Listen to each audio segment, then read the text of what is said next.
ನನ್ನ ಹೆಸರು ವೆಂಕಟರೆಡ್ಡಿ, ಕರ್ನಾಟಕ ರಾಜ್ಯ ಕೋಳಿ ಸಾಕಾಣಿಕಾ ರೈತ ಸಂಘದ ರಾಜ್ಯಾಧ್ಯಕ್ಷರು. ನಾವು ಕೋಳಿಗಳು ಸುಮಾರು ಹಲವಾರು ವರ್ಷಗಳಿಂದ ಕೋಳಿ ಮೇಯಿಸ್ತಾ ಇದ್ದೀವಿ ಹೊರತು ಏನು ಲಾಭ ಬರ್ತಾ ಇಲ್ಲ. ಸೊ ಕಾರಣ ಏನಂತಂದ್ರೆ ನಮ್ಮ ಮೇಲೆ ಶೋಷಣೆ ಮಾಡ್ತಾ ಇದ್ದಾರೆ ಕಂಪ್ನಿಗಳವರು. ನಾವು ಇಂಟಿಗ್ರೇಷನ್ ಪದ್ಧತಿಯಲ್ಲಿ ಕೋಳಿ ಮೇಯಿಸ್ತಾ ಇರೋದು, ಒಂದು ಒಪ್ಪಂದ ಮಾಡಿಕೊಂಡು ಕಂಪ್ನಿಗಳವರು ನಾವು ಆ ಪದ್ಧತಿಯಲ್ಲಿ ಕೋಳಿ ಮೇಯಿಸ್ತಾ ಇದ್ದೀವಿ. ಸೊ ಹಂಗಾಗಿ ಕಂಪ್ನಿಗಳವರು ನಮ್ಮ ಮೇಲೆ ಶೋಷಣೆ ಮಾಡಿ ಕಡಿಮೆ ರೇಟ್ ನಮಗೆ ಕೊಟ್ಟು ಹೆಚ್ಚಿನ ಲಾಭ ಅವ್ರು ತಗೊತಾ ಇದ್ದಾರೆ. ಉದಾಹರಣೆಗೆ ಈಗಲೇ ಸುಮಾರು 350 ರೂಪಾಯಿ ಕೆಜಿ ಹೋಗ್ತಾ ಇದೆ ಈಗ. ಬಟ್ ನಮಗೆ ಅವರು 1 ಕೆಜಿ ಕೊಡೋದು ಬರೀ 6.20 ಪೈಸೆ. ಟ್ರೇಡರ್ಸ್ ಇದ್ದಾರೆ, ಒಂದೇ ಒಂದು ರಾತ್ರಿ ಅವರು ಕೆಲಸ ಮಾಡೋದು, ಅವ್ರಿಗೆ 20 ರಿಂದ 30 ರೂಪಾಯಿ ಕನ್ಸೆಕ್ಷನ್ ಅಂದ್ರೆ ಒಂದು ಲಾಭ ಕೊಡ್ತಾರೆ ಅವ್ರಿಗೆ 1 ಕೆಜಿ ಮೇಲೆ. ನಮಗೆ ಕೊಡ್ತಾ ಇರೋದು ಬರೀ 6.20 ಪೈಸೆ. ಸೊ ಅದಕ್ಕೋಸ್ಕರ ನಾವು ಸರ್ಕಾರದಲ್ಲಿ ಏನ್ ಕೇಳ್ಕೊಂತ ಇದೀವಿ ಅಂತಂದ್ರೆ ನಮ್ಮ ಕೋಳಿ ಸಾಕಾಣಿಕಾ ರೈತರನ್ನ ಉಳಿಸ್ಬೇಕು ಅಂತ ಕೇಳ್ಕೊಂತ ಇದ್ದೀವಿ. ಸೊ 2020ರಲ್ಲಿ ಒಂದು ರೇಟ್ ಪರಿಷ್ಕರಣೆ ಮಾಡಿದ್ರು 6.20 ಪೈಸೆ. ಸೊ ಆವತ್ತಿಂದ ಇವತ್ತಿನವರೆಗೂ ಅದೇ ರೇಟಲ್ಲಿ ಇದೆ. ಎಲ್ಲ ರೇಟ್ ರೈಸ್ ಆಗಿ ಹೋಗ್ಬಿದೆ. ನಮ್ಗೆ ನಾವು ಉಪಯೋಗಿಸೋದು ಕೋಳಿಗೆ ಶೆಡ್ಡಲ್ಲಿ ಉಪಯೋಗಿಸೋದು ಆ ಒಟ್ಟಾಗ್ಬೋದು, ಸುಣ್ಣ, ಮೆಡಿಸಿನ್, ಅದು ಇದು ಎಲ್ಲ ಹಾಕ್ತಿವಿ. ಲೇಬರ್ ಬೇರೆ 1 ಕೆಜಿಗೆ ಅವ್ರು 3 ರೂಪಾಯಿ ತಗೊಂತಾರೆ. ಅವರು ಕಂಪನಿ ಅವ್ರು ಕೊಡ್ತಾ ಇರೋದೇ ನಮಗೆ ಮಾಮೂಲಿ 6.20 ಪೈಸೆ. 3 ರೂಪಾಯಿ ಲೇಬರ್ಗೆ ಹೊಟ್ಟೋದ್ರೆ ಬೇರೆ ಖರ್ಚು ಎಷ್ಟು ಇರುತ್ತೆ ನಮಗೆ.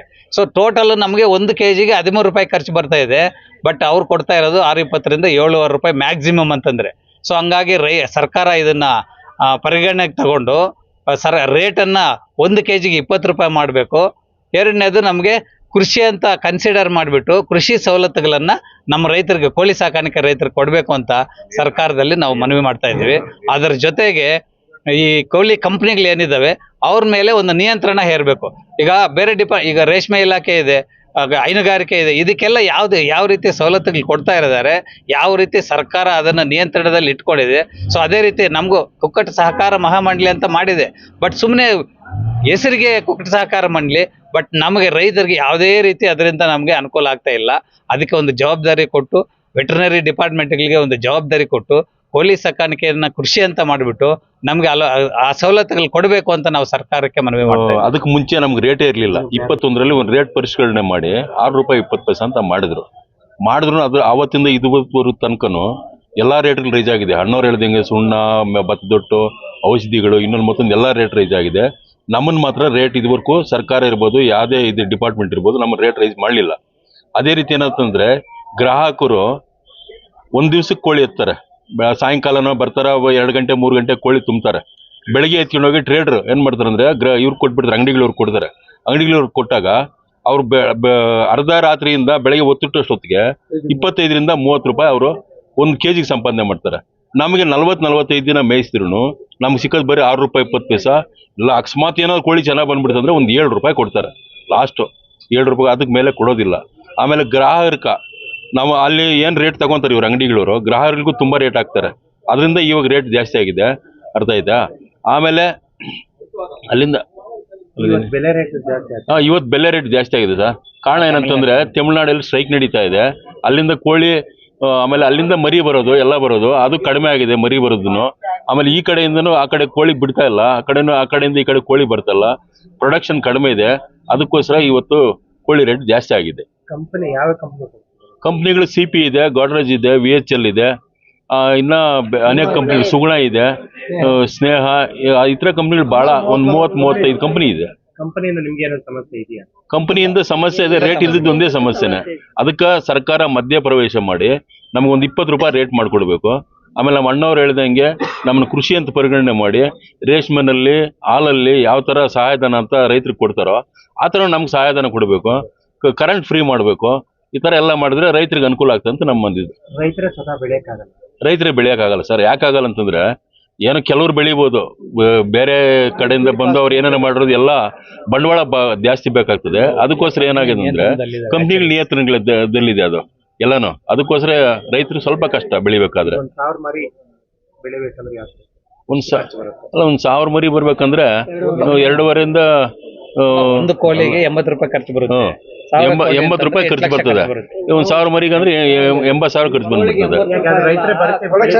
ಇಲ್ಲ, ಬೆಳೆಯಕ್ ಆಗಲ್ಲ ಸರ್. ಅದು ಮಾರ್ಕೆಟಿಂಗ್ ಪ್ರಾಬ್ಲಮ್ ಇದೆ. ಈಗ ಅವರು ಕಂಪ್ನಿಗಳು ಏನ್ ಮಾಡ್ತಾರೆ ಅಂದ್ರೆ ಟ್ರೇಡರ್ ಫಿಕ್ಸ್ ಮಾಡ್ಕೊಂಡ್ಬಿಟ್ಟಿರ್ತಾರೆ.